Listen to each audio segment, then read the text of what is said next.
How to fix PS4 cannot access system storage error code CE-34335-8. 1.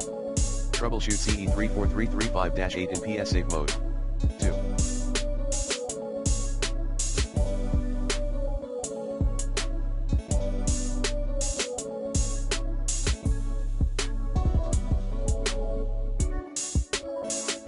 Replace or reinsert the internal hard drive. 3. Connect the PS disk to your Windows, then run chkdsk*/r/f command as admin. Then reinstall that disk back.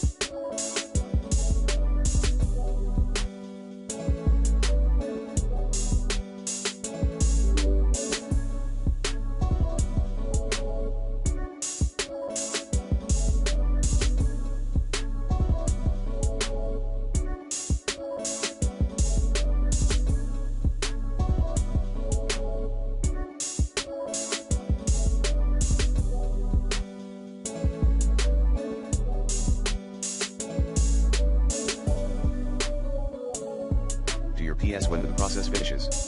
4. Backup or move your data in PS disk and format the drive to normal via the FAT32 or XFAT option.